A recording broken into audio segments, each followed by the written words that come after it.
안녕하세요. 예. 자, 올 때마다 느끼는 거지만, 일산교회의 그 힘이 점점 강해지는 것 같아요. 오늘 찬송가를 이렇게 눈 감고, 마음속으로 따라 불러봤는데, 제 영혼을 압도하는 힘이 있었어요. 또 처음 들어올 때 우리 형제들의 그 웃는 모습들, 활기찬 모습들, 자, 너무나 정말 일산교회가 그 힘이 또 그 영적인 그 열정들이 더 깊어감을 보게 됩니다. 여러분 너무 반갑고요. 저는 오늘 특별하게 또 아내와 두 사랑하는 자녀를 데리고 이 자리에 왔습니다.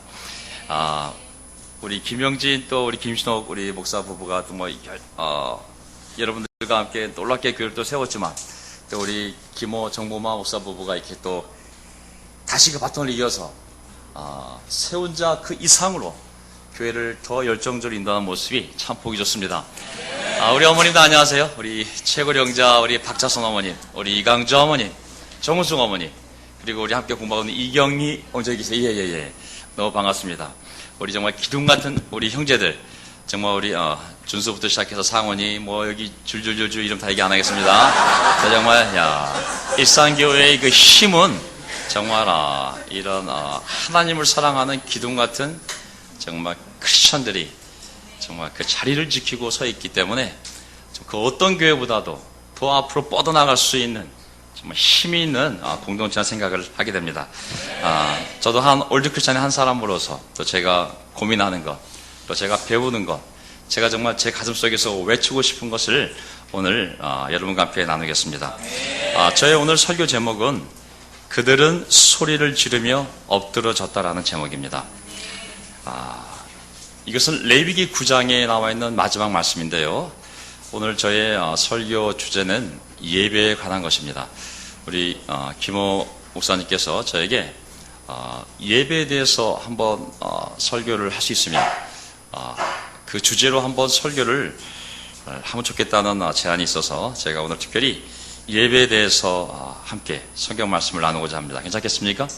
예. 어느 날 이스라엘 한 사람이 험난한 인생길을 살다가 라비에게 물었습니다. 이렇게 험난한 인생길 어떤 길이 가장 안전한 길입니까? 라비가 대답하기를 하나님께 예배드리러 가는 길이 가장 안전한 길이다 라고 했습니다. 이 세상에 수많은 길이 있지만 하나님께 예배드리러 가는 길이 저는 가장 복되고 안전한 길이라고 생각합니다. 이스라엘 백성이 400년간 노예 생활을 이집트에 사다가 그들이 출애굽을 하게 된 목표는 바로 하나님께 예배 드리기 위함임을 알 수가 있습니다. 바빌로니아에서 70년간 포로 생활을 하던 이스라엘 백성이 왜 예루살렘으로 돌아가야 한다고 모든 것을 버리고 그 땅을 떠났느냐 하면 단지 고향이 그리워서가 아니라 바로 하나님께 성소에서 예배 드리기 위함이었음을 알 수가 있습니다. 사실 예배에 대한 매뉴얼은 레위기입니다. 신약에서 예배에 대한 말씀이 많지 않습니다. 우리가 잘 아는 하나님은 영과 진리로 예배하는 자를 찾으신다. 지금은 진정한 경배자들이 영으로 하나님께 예배를 드린다고 그랬잖아요. 하지만 정말 자세한 하나님 앞에 나아가는, 드리는, 바치는, 하나님을 만나는 그 영광스러운 제사 예배의 그 모습은 우리가 구약의 레위기를 통해서 잘 알 수가 있습니다. 레위기 1장부터 7장까지가 어떻게 예배를 드려야 하는지에 대한 방법에 대한 내용입니다. 그 제사 종류들. 그 다음에 8장이 그 예배를 인도하는 자가 어떻게 준비해서 백성들을 하나님 앞에 인도해야 되는지 그 대제사장과 제사장들을 세우는 장이 8장이고 오늘 공부하게 될 9장이 바로 하나님이 지으라고 한 그 성소에서 그 교회에서 하나님이 특별히 지정하여 거룩하게 구별한 대제사장이 하나님이 명령한 그 제물을 가지고 와서 처음으로 공식적으로 목사가 처음 돼서 임명받은 사람이 첫 설교하는 것 같은 그 장면이 바로 레위기 9장입니다. 그래서 이 9장을 통해서 우리가 오늘 이 예배를 드릴 때 어떠한 역사가 벌어지는지를 우리가 이해하고 확신을 갖고 우리가 예배를 임하기를 바라겠습니다. 레위기 9장을 볼까요? 예. 9장 1절. 예.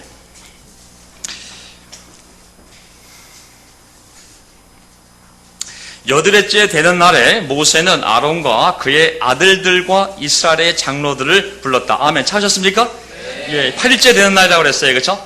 왜 8일째냐면 성소를 다 짓고 십계명을 다 받고 그리고 하나님이 그 예배를 어떻게 드려야 될지 그 예배 책임자를 세워서 아론과 아론의 아들들이 이 예배를 인도하라라고 대제사장과 제사장으로 세운 다음에 그들을 7일 동안 분리시켰어요. 격리. 너희들은 집에서 나와. 나에게 예배를 인도하는 사람은 7일 동안 그 성소에서 세상 사람들과 격리되어져서 날마다 제사를 드리며 하나님 앞에 깨끗하게 되었을 때만이 하나님의 예배를 인도할 수가 있었거든요. 그래서 7일 동안 격리된 상태에서 8일째 되는 날 드디어 모세는 그의 아론과 그의 아들들을 다 부른 겁니다. 예배를 이제 정식 예배를 드리기 전에. 그러면서 2절 보세요. 모세가 아론에게 말하였다. 속죄 제물로 바칠 송아지 한 마리와 번제물로 바칠 순양 한 마리를 흠없는 것으로 주님 앞으로 가져오십시오. 그리고 이스라엘 자손에게 말하여 속죄 제물로 바칠 순염소와 번제물로 바칠 1년 된 송아지와 어린 양을 각각 흠이 없는 것으로 한 마리씩 가져오게 하고 또 화목 제물로 바칠 숫소와 순양을 주님 앞으로 끌어오게 하고 기름에 반죽하여 만든 곡식 제물을 가져오게 하십시오. 그리고 주님께서 오늘 그들에게 나타나실 것이라고 이루십시오. 아멘. 자, 제 오늘 설교 첫 번째 포인트는 바로 여기입니다.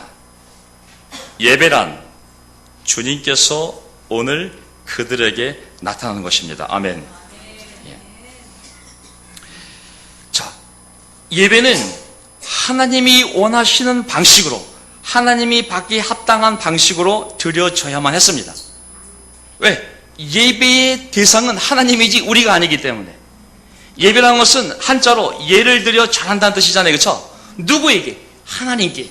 그래서 그 절을 받는, 그 경배를 받는 하나님이 명령한 지침대로 예배를, 제사를 드려야만 했음을 알 수가 있습니다.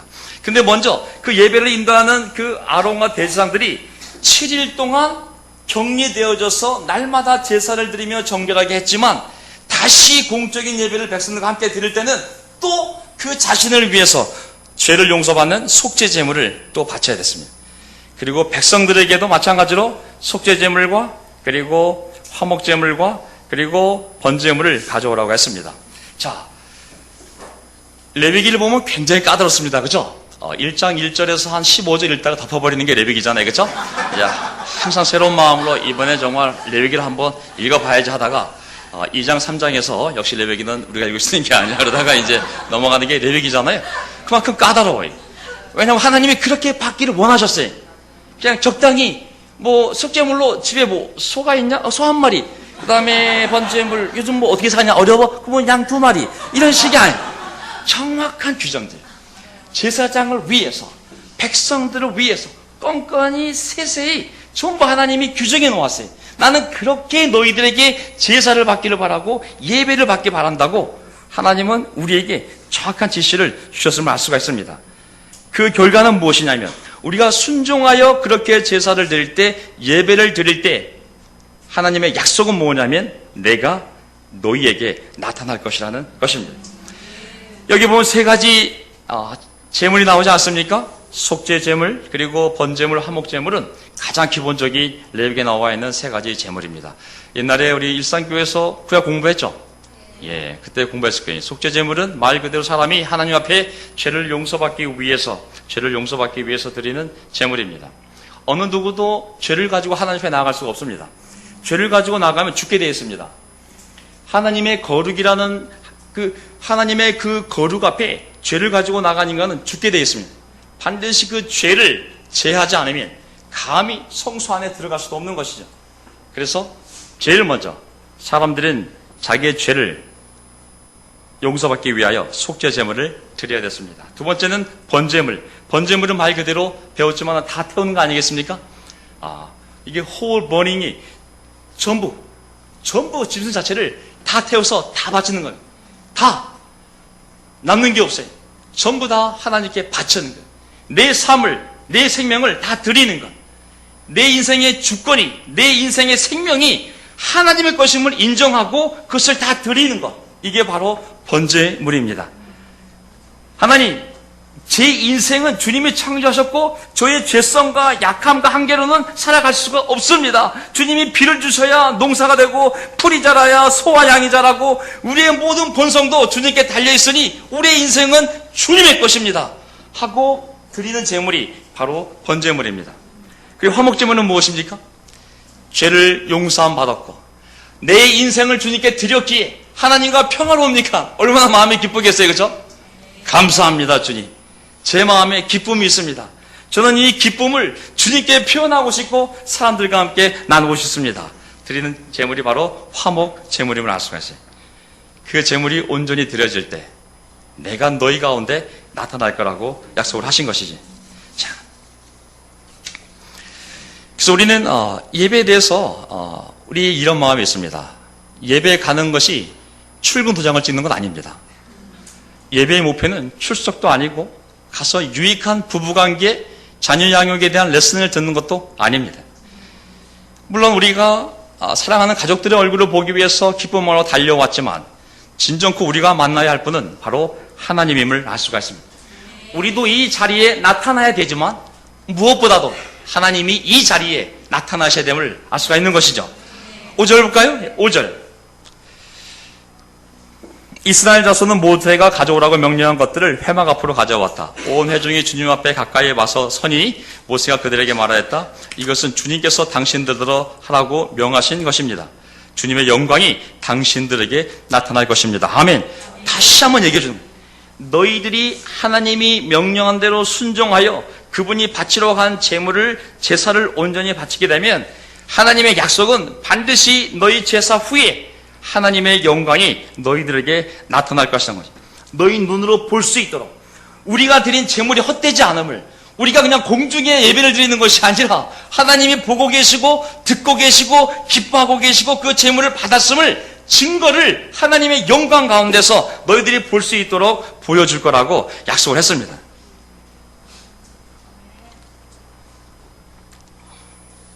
그러면서 다시 7절을 보세요.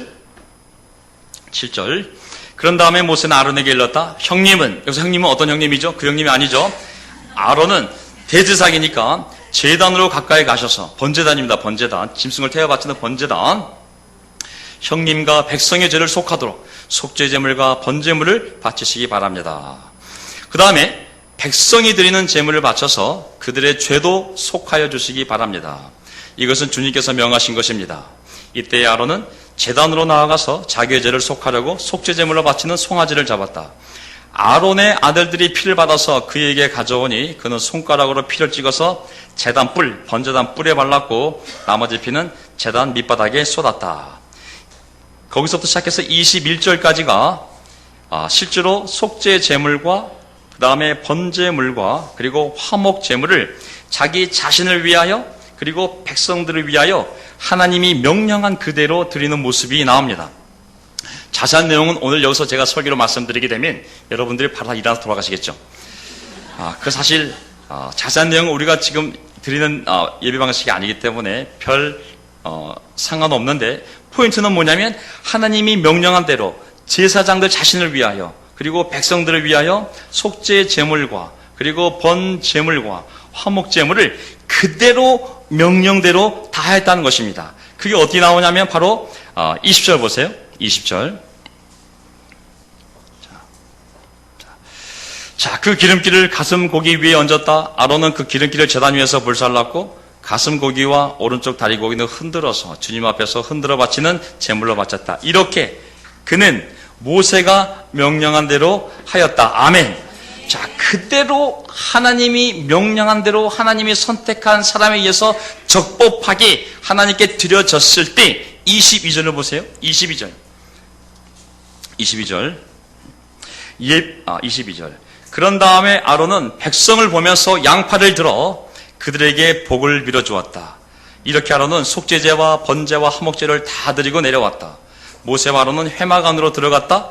그들이 바깥으로 나와서 백성에게 복을 빌어주니 주님의 영광이 모든 백성에게 나타났다. 아멘. 자, 그 다음에 무엇을 했냐면, 모세와 아론이 두 팔을 들고, 아론이 두 팔을 들고 백성들에게 복을 빌어주었다고 그랬어요. 그렇죠? 한 번 빌어줬어요? 두 번 빌어줬어요?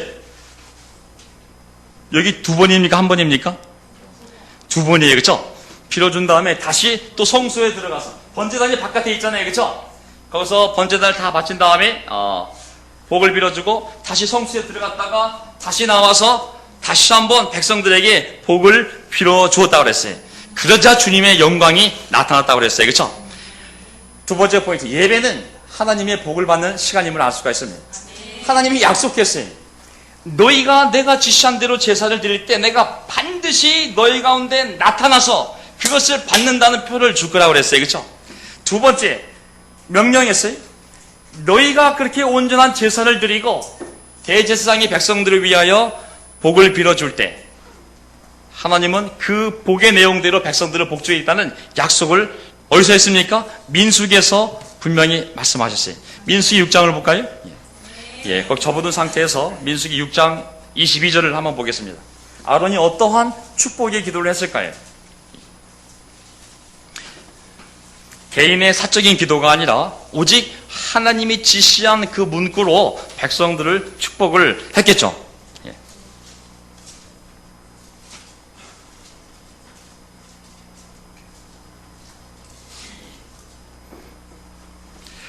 찾으셨습니까?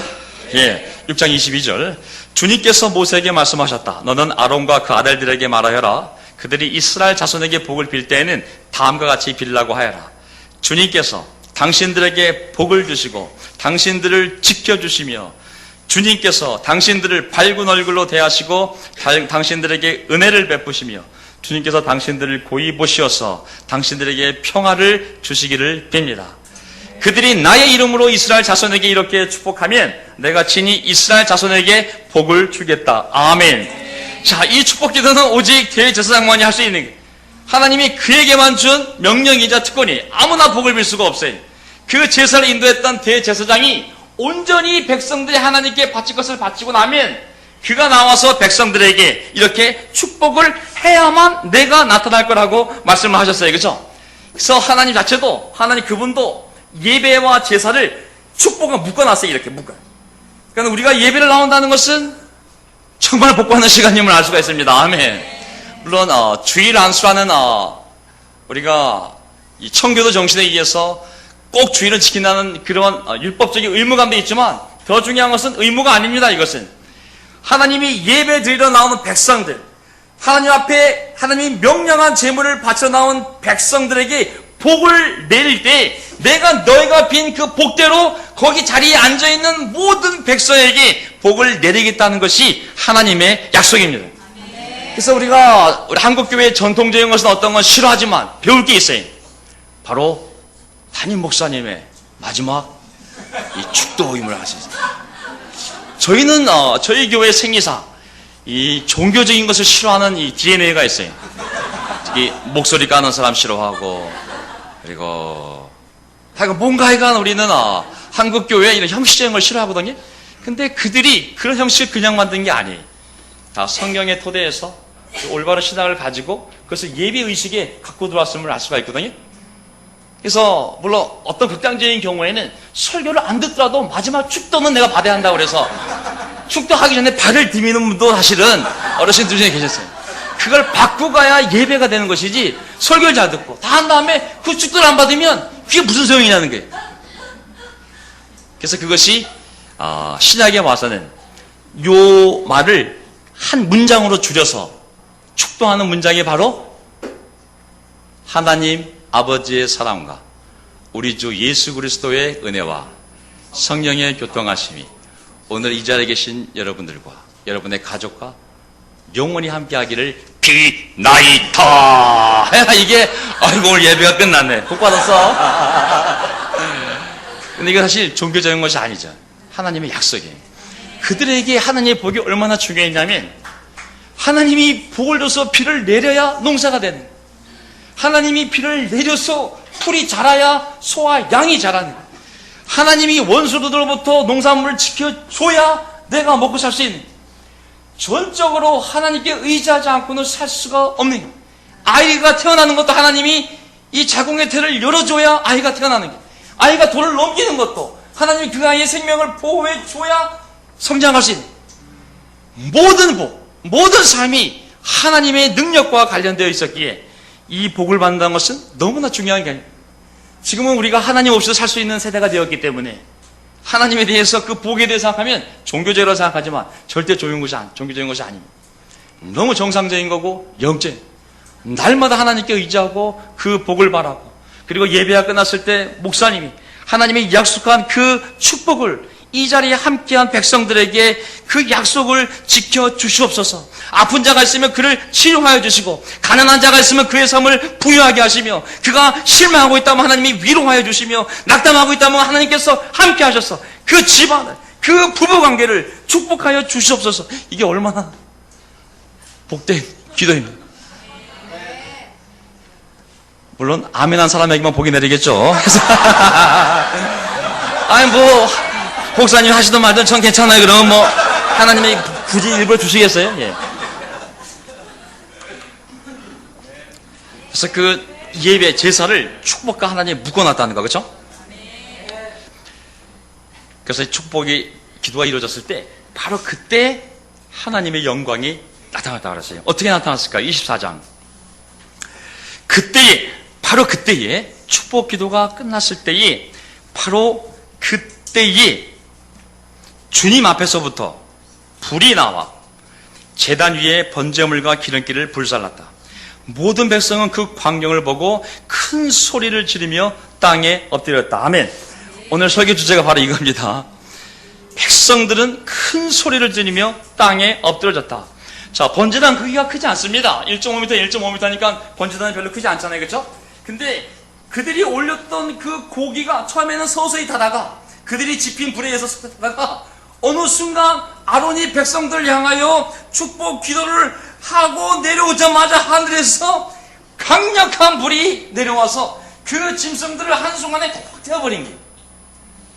그것은 그 성소 위에 항상 구름이 있잖아요. 그렇죠? 하나님의 임재를 나타내는 구름이 있잖아요. 그 구름에서부터 그 성소가 50m, 25m거든요. 얼마 크지 않아요. 그렇죠? 그 성소 주변에 수십만의 사람들이 모여 있는데, 그 한가운데 있는 저 구름에서 엄청난 불이 내려와서 그 제단에 있는 그 제물들을 한순간에 확 삼켜버리자, 사람들이 그 모습을 보고 두 가지 반응을 했어요. 그렇죠? 모든 백성은 왜? 정 가운데에 있는 구름 위에 하나님의 임재를 나타내는 구름 위에서 불이 내려왔기 때문에 모든 백성이 볼 수가 있었어요. 그 광경을 보고 큰 소리를 지르며 땅에 엎드려졌다고 그랬어요. 그렇죠? 이거는 무엇을 나타내냐면 너희들이 드리는 예배가 허무한 짓이 아니라는 거예요. 내가 보고 있고, 내가 마음 냄새를 맡고 있고, 내가 듣고 있고, 그것을 보여주는 사인이 바로 이 불이 내려온 가시적인 사건임을 알 수가 있습니다. 그렇죠? 예. 제사장에게 복을 빌어줄 때 헛소리가 아니라는 거죠. 내가 그에게 명령했고, 내가 그 복의 기도를 듣고 있고, 내가 복을 줄 거라는 분명한 영광의 표현을 백성들에게 증거했음을 알 수가 있습니다. 자, 여기서 소리지라는 얘기는 영어로 shout for joy입니다. 구약의 중요한 신학이 기쁨의 신학이에요. 하나님 앞에 제물을 드릴 때 하나님은 그 제물을 기뻐 받으시며, 그리고 그 제물을 드리는 자를 복주시기 때문에 그 제물을 드린 자는 자기의 제물이 연락되어지는 것을 보면서 하나님이 복줄 것을 믿으면서 그 평화와 기쁨 가운데 하나님께 기쁜 반응을 보이는 것이 구약의 모든 제사의 특징이잖아요. 시작도 마찬가지입니다. 그래서 여기 보면 백성들은 그 순간에 소리를 지르다는 것은 너무 기뻐서, 야, 정말 우리의 제사를 하나님이 받으시는구나, 분명한 사인을 보고서 너무 기뻐서 그냥 소리를 지르며 수십만의 사람들이 열광의 도가니가 된 것이 바로 이 모습이에요. 정말 오늘날 교회는 없는데 북한에 있는 게 하나 있어요. 열광적인 기쁨이. 물론 너무 세게 가면 이다 소리 듣는데, 자, 어쨌든 그 하나님이 나타났을 때 그 감동은 표현할 수가 없는 거예요. 그렇죠? 그 하나님이 나타났으니까 그 영광의 불을 봤을 때 그 백성들이 너무 기뻐서 소리를 지르며 나타나셨어, 나타나셨어 하면서 그 순간 다 쓰러진 겁니다. 이게 어떻게 나왔어요? 소리를 지르며 땅에, 이게 비명소리 아닙니다. 에 하고 쓰러진 게 아닙니다. 너무 놀라가지고 귀신 보고 하는 게 아니라 하나님을 봤다는, 하나님을. 그리고 정말 놀라운 걸 보면요, 다리가 풀리게 돼 있어요. 다리가 풀리는 거예요. 그러면서 이렇게, 자, 일동경례 이게 아닙니다. 백성들이 팍 쓰러지는 거예요. 그냥 땅에 힘을 잃으면서 너무 기쁘고 놀란 나머지 그냥 얼굴을 땅에 대면서 쓰러지는 모습이 바로 이 광경임을 설명하고 있는 거죠. 자, 저는 예배에 두 가지 중요한 요소가 있습니다. 그 하나는 기쁨이고 하나는 경외감임을 알 수가 있습니다. 사실 세상에서 주는 기쁨은 예수님이 주는 기쁨과 다름을 알 수가 있어요. 그렇죠? 예수님도 얘기했어요. 내가 주는 기쁨은 세상이 주는 기쁨과 다를 거라고. 내가 주는 평화는 세상이 주는 평화와 다를 거라고. 우리가 하나님께 집중하고 하나님 앞에 전심으로 나갈 때 얻는 기쁨은 세상에 줄 수 있는 기쁨과 비교할 수가 없습니다. 잠시 정말 내가 좋아하는 드라마를 통해서도 기쁨을 얻을 수 있고 또 세상에서도 우리에게 기쁨을 주는 것이 많이 있거든요. 하지만 하나님께 집중되어진 예배뿐만 아니라 집중되어진 삶에서 오는 기쁨은 세상에 줄 수 있는 것이 아니라고 했습니다. 그 기쁨이 내가 너에게 주기 원하는 기쁨이라고 했습니다. 하나님께 용서받은 자의 기쁨, 하나님에 의해서 치유의 음성을 들은 자의 기쁨, 하나님에 의해 살면서 오는 그 기쁨은 바로 우리가 온전히 하나님께 집중하며 살아갈 때 오직 하나님만이 성령을 통하여 우리 영혼과 마음에 줄 수 있는 기쁨이라고 얘기하고 있습니다. 우리 예배에서 그 기쁨을 회복해야 됩니다. 아멘. 예배를 펼치면 우리 삶이 되는 거예요. 예배를 의식으로 줄이면 주일 예배 의식이 되는 거예요. 우리가 기도합니다. 이 기도는 날마다 우리 삶 속에서 기도해야 되는 거예요. 그렇죠? 우리가 찬송합니다. 찬송은 예배 의식뿐만 아니라 우리 삶 가운데서, 차 안에서도, 집 안에서도 할 수 있는 것이 찬송이에요. 그렇죠? 예배 의식을 펼치면 우리가 하루하루를 어떻게 살아갈지 이 예배 의식에 다 나타나 있음을 볼 수가 있습니다. 기쁨, 우리 삶에 기쁨이 있어야 됩니다. 아멘. 그래서 우리가 만났을 때 우리 교회 장점이 뭐예요? 파티예요, 파티. 우리의 예배 신학은 파티 신학이 있어요. 장로교에서 400년 전에 칼빈이 살았을 때 장로교들이 예배를 드릴 때 이빨을 벌리고 설교 시간에 웃는 것은 입에 재갈을 채우라고 그랬어요. 거룩한 하나님의 면전 앞에서 거룩한 하나님의 말씀에서 뻗을 때 웃어? 그거는 불경건한 거예요. 불경건. 장로교 신앙은 그 엄숙함이 있어요. 그래서 우리가 왜 우리 세대, 앞세대 목사님과 장로님의 그 검은 가운과 목소리와 분위기를 싫어했냐면 그 무거운 분위기, 율법적인 분위기를 싫어했잖아요. 그 틀린 것만 또 아닙니다. 우리 교회는 그것이 기쁨이 없이 그쪽으로 갔기 때문에 문제가 된 것이지, 우리가 기쁨을 가지면서 그러한 경외감을 유지하는 것은 매우 중요한 겁니다. 그렇죠? 김일성 주석 신년사하고 일반 교회 목사님 설교 시간하고 회정 시간이 비슷해요. 얼굴 표정이.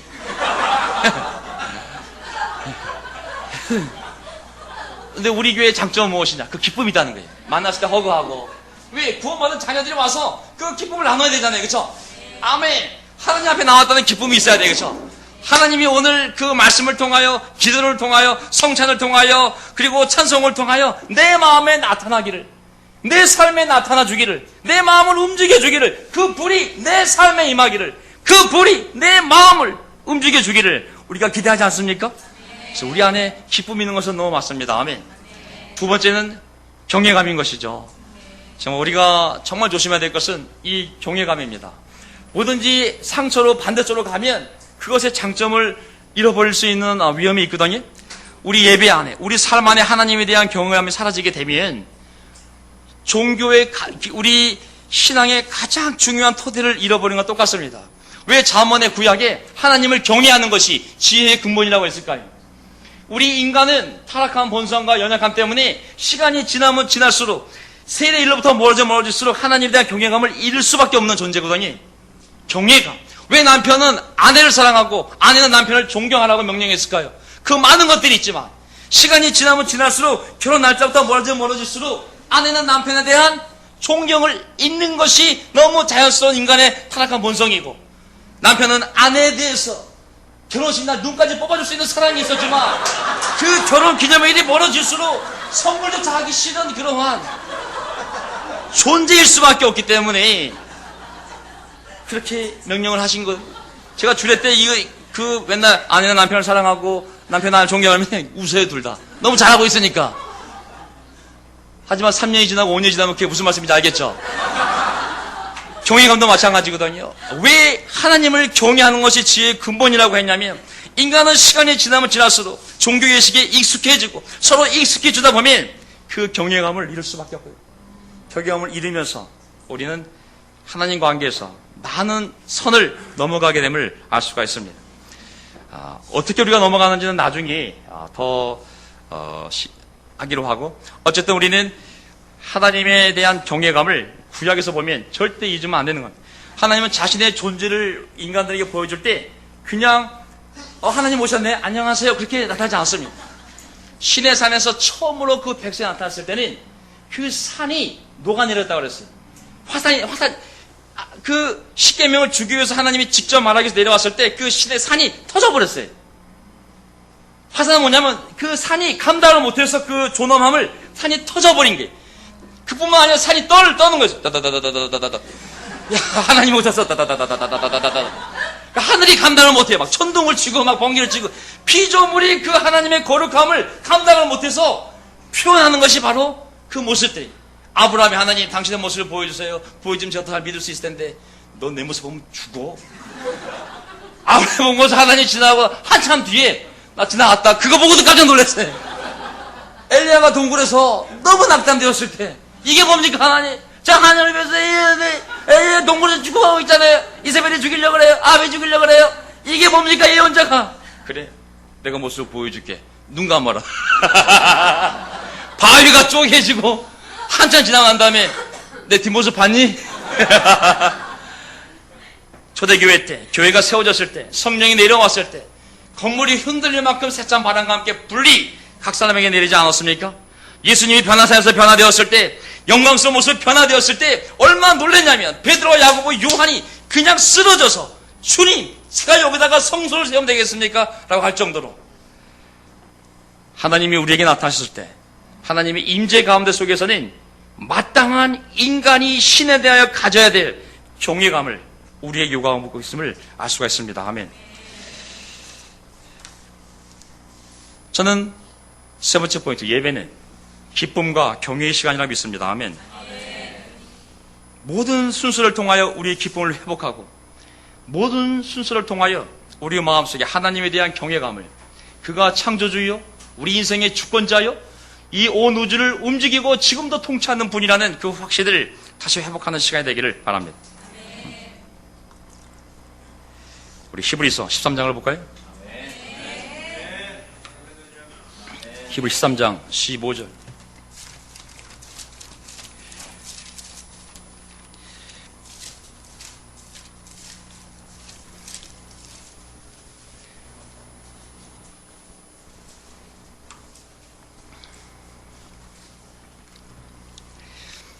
(13장 15절) 찾으셨습니까? 그러니 우리는 예수로 말미암아 끊임없이 하나님께 찬미의 제사를 드립시다. 이것은 곧 그의 이름을 고백하는 입술의 열매입니다. 아멘. 오늘 더 이상 우리는 속죄의 제사를 드리지 않습니다. 우리는 더 이상 번제물을 드리지 않습니다. 우리는 더 이상 화목제물을 드리지 않습니다. 하지만 우리는 예배 시간을 통하여 그 제사를 하나님께 드리고 있음을 기억해야 됩니다. 우리는 성찬 시간을 통하여 우리의 죄가 하나님 앞에 용서받을 수 있도록 우리 죄를 위한 속죄 제물이 되신 예수님을 기억합니다. 그가 짐승이 올라갔던 번제단과 똑같은 나무 제단인 십자가 위에 올라가서 불에 타는 듯한 고통을 당하시며 피를 흘리시며 희생 제물로 죽었기에 우리가 새로운 생명으로 살아가는 줄 믿습니다. 창으로 찔렀을 때 그 피가 나무 제단 위에 흘러서 그 번제단 뿔에 묻힌 것처럼 십자가 제단 위에 묻고 땅에 쏟아 부어짐으로 말미암아 그가 우리 죄를 위하여 온전한 제사를 완벽하게 드렸다고 성경은 얘기하고 있습니다. 연약하고 죄성을 지닌 우리는 날마다 죄를 짓기에 하나님과의 교제를 유지하기 위해 속죄 제사를 드려야 합니다. 하지만 더 이상 우리는 짐승의 속죄 제사를 드리지 않습니다. 이제는 예수님의 이름으로 우리의 죄를 고백하였을 때 하나님은 우리를 불쌍히 여기사 우리가 우리의 죄를 자백하면 자기 아들의 피로 영원히 계속하여 우리의 죄를 씻어주신다고 하셨기 때문입니다. 우리는 속죄제사는 날마다 드리지만 그것이 짐승이 아니라 오직 십자가 위에서 흘리신 예수님의 피로 하나님께 나아감을 우리는 기억합니다. 우리는 설교 시간을 통하여 우리를 위해 하나님께 번제제물이 되신 예수님을 기억합니다. 번제제물은 제물이 자기의 온 몸, 온 존재를 다 태워 바치는 것을 얘기합니다. 예수님께서 십자가 위에서 나무제단 위에서 자기의 온 몸을, 온 삶을 다 태워 하나님께 드렸음을 알 수가 있습니다. 우리도 예수님을 따라 우리의 삶을 하나님께 온전히 바쳐야 됨을 기억하게 됩니다. 우리의 설교 시간이 무엇입니까? 우리 아이를 잘 키우는 것이 우리 설교 내용입니까? 우리 부부관계가 어떻게 하면 더 행복해지는 것이 설교 내용입니까? 그렇지 않습니다. 우리가 예수님처럼 번제물이 되어야 한다는 것. 우리의 삶이 하나님을 위하여 온전히 다 드려져야 된다는 것. 우리의 인생의 주권이 우리가 아니요 하나님의 것임을 인정하고 하나님 앞에 드려야 한다는 것. 그것을 다시 한번 기억하며 제자도의 길을 갈 수 있도록 격려하고 도전하고 위로하는 것이 바로 우리의 설교 시간이 아니겠습니까? 번제물이 흠이 없어야 되는 것처럼 우리도 흠없는 죄 없는 인생을 살기 위하여 거룩한 삶을 살기 위하여 오늘도 싸우고 있지 않습니까?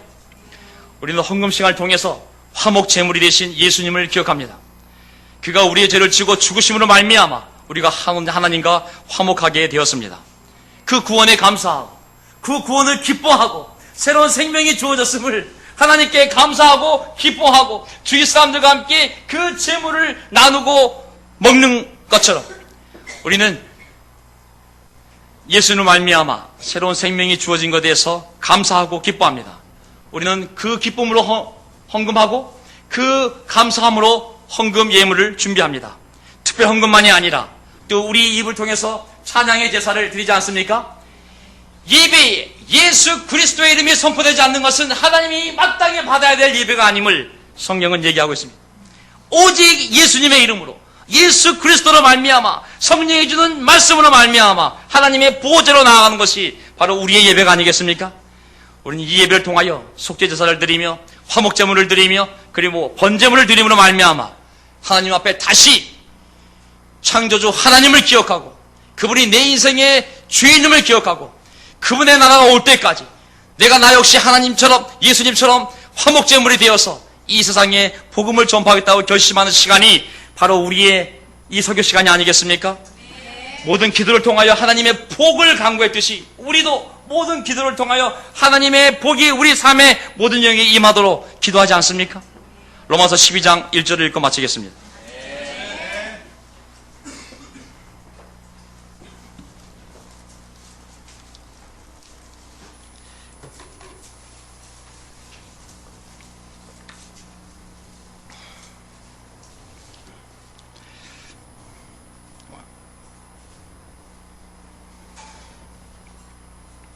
12장 1절. 형제자매 여러분, 그러므로 나는 하나님의 자비하심을 힘입어 여러분에게 권합니다. 여러분의 몸을 하나님께서 기뻐하실 거룩한 산제물로 드리십시오. 이것이 여러분이 드릴 합당한 예배입니다. 아멘. 이제는 예수님이 우리를 위해서 속죄제물과 번제물과 화목제물이 되었다면 이제 우리가 그 주님을 믿고 따르는 우리가 이 세상을 위하여 속죄제물이 되어야 되며 또한 번제물이 되어야 되며 화목제물이 되어야 한다고 성경은 말하고 있습니다. 그것이야말로 합당한 예배고 하나님이 기뻐하는 삶이라고 얘기하고 있습니다. 전 최근에 지난 주일날 저기 경기도 화성시에 있는 우리 자매의 아버님이 세례를 받으셨어요. 극적인 세례였는데요. 그 아버님이 파킨슨 증후군으로 말미암아 시한부 인생을 살고 있었는데 그 딸이 아버지에 대한 상처가 무지 많았지만 아버지가 시한부 인생을 사는 걸 보면서 어떻게 해서든 복음을 전하겠다는 마음을 가지고 교회에 부탁을 했어요. 그래서 제가 장로를 인도하기 때문에 요양원에 가서 봤을 때 집에서 갔는데 1시간 좀 넘게 걸렸어요. 경부선 타고 저기 기흥 신탄, 기흥 동탄으로 나가서 병점, 화성시 병점역이 있는데 그 요양원이 있더라고요. 갔더니 제가 갈 때 두 가지를 확인합니다. 신의식이 있는지 없는지, 신을 의식하는지. 어떤 사람은 신 뭐야? 이런 사람 있잖아요. 그렇죠? 그건 너무 어려워요. 그 신의식을 만들기가 너무 어려워요. 근데 어떤 사람은 양심이 있어서 신이 있죠. 하나님이 계시죠. 제가 죽일 놈이죠. 이런 분들은 벌써 신의식이 있기 때문에 두 번째, 신인식. 내가 말씀을 전할 때 그걸 인식할 수 있는 능력이 남아있는지를 봅니다. 치매 걸리면 다 까먹어버리잖아요. 그렇죠? 어느 날 치매 걸린 분들 가면 못 싸웠어. 나 다음 주에 가면 우리 아들 왔어. 그게 바뀌어요. 근데 그분이 놀랍게도 이 혀가 마비가 된 파킨슨군이 혀가 마비되거든요. 피를 흘리니까 말을 못하는 걸 잘 못해. 그리고 이 눈이 백내장이 오기 때문에 이제 안 보이기 시작하는 거예요. 그럼 안 보이고 말을 못하면 제가 중요하게 생각하는 건 그게 아닙니다. 귀예요, 귀. 복음을 귀로 듣잖아요, 그렇죠? 들으면 되거든요. 왜? 믿음은 그리스도의 말씀을 듣는 데서 나기 때문에. 그래서 항상 물어봅니다. 답을 잘하는지, 잘 들리는지. 근데 그분은 다행스럽게도 너무 100% 잘 들리는 거예요. 너무 잘 들리는 거예요. 그래서 제가 이 분위기도 들을 수는 있구나 하고 갔다 오는데 오는 길에 굉장히 차가 막혔어요. 그래서 내가 이걸 혼자 또 갈 수 있을까 내가 3년 동안 내가 또 했는데 또 해? 이거 이제 다른 사람이 할 때가 되지 않았는가. 그래서 제가 누구를 데려가야 되는데 최소한 그 아들이나 사위가 같이 가야 제가 공부를 할 수 있습니다. 제가 남이기 때문에. 근데 그 사위가 너무 늦게 끝나서 일요일 밤밖에 안 된다는 거예요. 근데 일요일 밤에 갔다 오면 그 길 무지장 막히네. 경부선 돌아오는 길이 맨날 막혀. 내가 할 수 있을까? 제가 그래서 내가 갔다 왔는데 아버지 상태 좋더라. 그래 공부해야지 하고 두 달 도망 다녔어요. 그래서 내가 자신이 안 생겼어요. 왜냐하면 공부가 10번을 가야 될지 20번 같이 할 수가 없는 거예요. 세례가 끝이 아니에요. 하나님 부를 때까지 그 믿음을 도와줘야 돼. 3년이 될지 5년이 될지 알 수가 없는 거예요. 그래서 겁이 나는 거예요. 내가 도망 다녔어요. 그래서 오늘 또 만났어요. 그 형제를. 예배 시간에 해피름 설교하러 갔는데 영등포 송리도더라고요. 딱! 그래서 내가 이것도 하나님이 계시구나 하고 다시 한 번 갔어요. 근데 그 아버님이 눈도 좀 보이는지 제가 물어봤어요. 아버님 제가 누구예요? 했더니 목사님 그러는 거예요. 아버님 제가 우리 잘생겼어요? 못생겼어요? 했더니 잘생겼어. 그래. 아멘. 이건 하나님의 계시다. 그래. 이 정도 보이면 이거 하나님의 계시다. 내가 못생겼어도 안 하려고 했었는데 잘생겼다는데 내 마음에 동기부여가 됐어요. 아멘. 그래서 내가 아버지 자주 올게요 하고 했는데 이걸 내가 일주일에 한 번씩 갈 생각했어요. 일주일에 한 번. 일주일에 한 번씩 가도 그냥 꾸준히 가면 되겠다. 근데 어떤 일을 벌어졌냐면 바로 그 주에 아내가 음식을 하다가 이 전기포트 이 물 끓는 데 있잖아요. 뚜껑이 열린 걸 모르고 훅 지나갔는데 그 수증기가 100도가 끓는 상태였기 때문에 훅 지나갔는데 이만큼이 그냥 물집이 잡히고 벗겨져 버렸어요. 근데 우리는 또 옛날 세대는 그거 약 바르면 다 나. 된장 바르고 머리에서 된장 이상한 거 바르고 잤더니 더 번졌어요. 그래서 이걸 찍어다가 저기 이하균 형제라고 수원에 있는 최근에 개점을 했어요. 개원했어요. 그래서 보여줬어요. 사진으로. 근데 그거 보더니 정확히 3도 화상이라고 빨리 오라고 그래가지고 우리가 그냥 부랴부랴 또 수원을 가게 됐어요.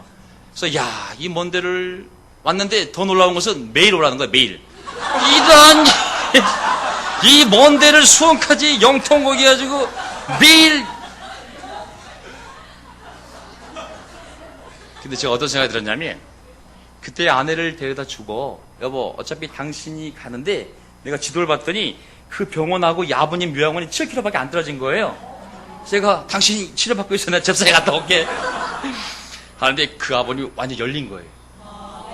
와 옛날 카톨릭 배경이 있어가지고 침을 질질 흘리시는데 아멘 이래 아유야 뭘 가르쳐도 다 아멘인 거예요. 완전히 열린 거예요. 그러니까 아내를 매일 데려다 주고 거기를 가게 된 거예요. 나중에 제가 깨달은 건 뭐냐면 하나님이 이 사람을 매일 오게 하기 위해서 이 일이 벌어지게 된 거구나. 왜냐하면 내 마음속에는 거기에 매일 갈 마음이 없었어요. 저는 미루고 싶었어요. 다른 사람이 해주기를 바랬어요.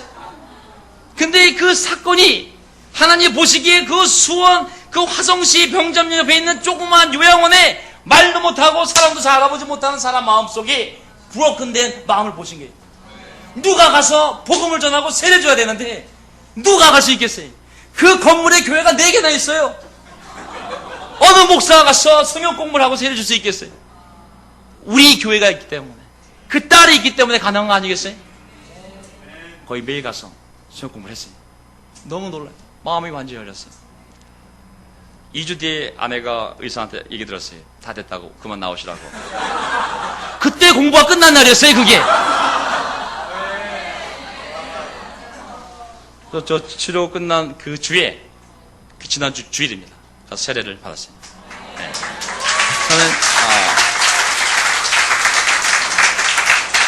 저는 이 말씀, 여러분의 몸을 하나님께서 기뻐하실 거룩한 산 제물로 드리라고 했습니다. 하나님이 우리의 삶을 제물로 삼아서 사람을 구원하기를 원하신다는 생각이 들었어요. 옛날에 우리의 마음의 상처, 그래, 이 고통을 통해서 누군가를 구원할 수 있다면, 하지만 더 나아가서 제물이라는 것은 희생하는 것, 죽기까지 할 수 있는 것이 제물인 것이거든요. 우리 몸의 상처를 통해서도, 우리 몸의 병을 통해서도 하나님은 우리 몸을 사용하셔서 한 영혼을 구원하기를 원하신다는 것을 깨닫게 되었습니다. 오늘 예배에 함께 말씀을 나눴습니다. 예배, 그것은 하나님 앞에서 기뻐하며 엎드려지는 것입니다. 예배엔 약속이 있어요. 내가 나타나 줄게, 만나 줄게. 또 하나는 예배를 드리는 너희 모두에게 내가 복을 줄게. 그리고 세 번째는 무엇입니까? 그 예배의 기쁨과 경외감을 회복하고 세상에 나아가서 제자로서의 삶을 다시 살아갈 수 있는 힘과 위로를, 도전을 받는 시간이 예배인 줄 믿습니다. 일산 그리스도 교회 다시 한번 힘을 모아서, 여기 주위에 교회 건물 많더라고요. 예, 제가 주차하느라고 3시간, 3번 돌았는데 평정합시다.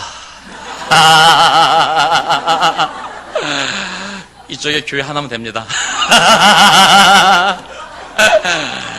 우리가 진짜 제자 그리스도의 교회를 일산에 한번 세우기를 결심하고 싸우러 나갑시다. 아멘. 감사합니다. 예.